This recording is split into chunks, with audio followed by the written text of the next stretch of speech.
Hi, my name is Emily Valentine. I am one of the school-based therapists with Nystrom, and I'm going to talk to you today about sensory needs and sensory diet.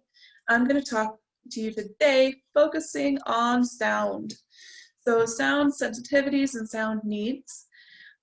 So a lot of kids who are on the spectrum, who have ADHD, who have anxiety, who have learning disabilities, a lot of kids have a hard time with sound, and adults too.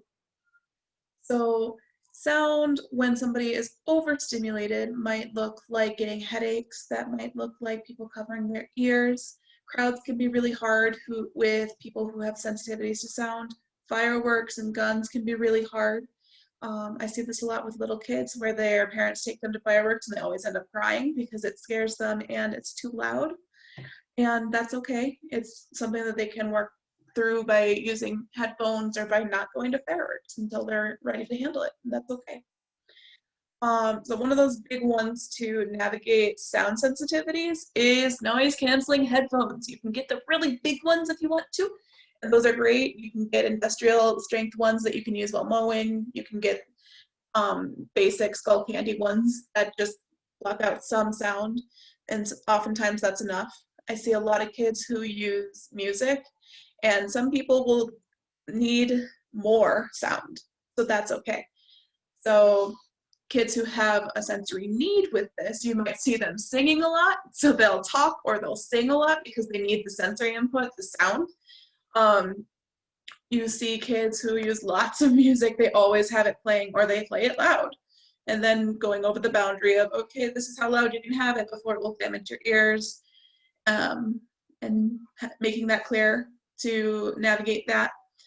I see a lot of kids who use sound as part of their sensory diet, and what they need is more over control of the sound, not so much that it's loud or quiet. They just need to be able to control that in their space, and that is something that can be really tough to navigate, especially if there's siblings around. So I use headphones a lot for kids. I use several different kinds of headphones for kids that navigate that particular need.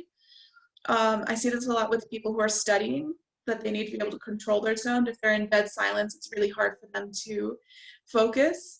And if they're in too noisy of an environment, so if they have kids and people running around, that can be really hard for them.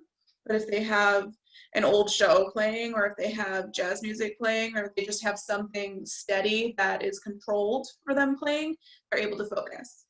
So that is kind of like how you explain that, and advocating for that can be really tough for kids because they know that they need sound because they don't like the dead silence, but they don't want screaming and people moving around and all of that. So navigating that and talking about that can be hard. So that's why I talk about being able to control the sound. A lot of people experience that need and they don't know how to talk about it.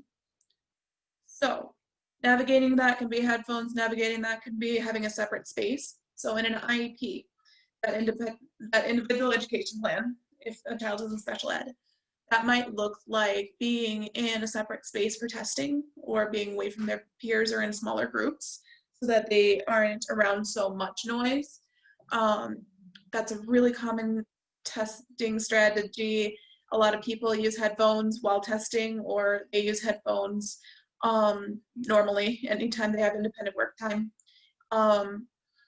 And building that into an IEP and using that can be a really powerful way to advocate for your child or for your adult if that's what you need. It comes up a lot in work environments too. So those are those things. That's how you build that into your sensory diet, and I'll talk to you next time.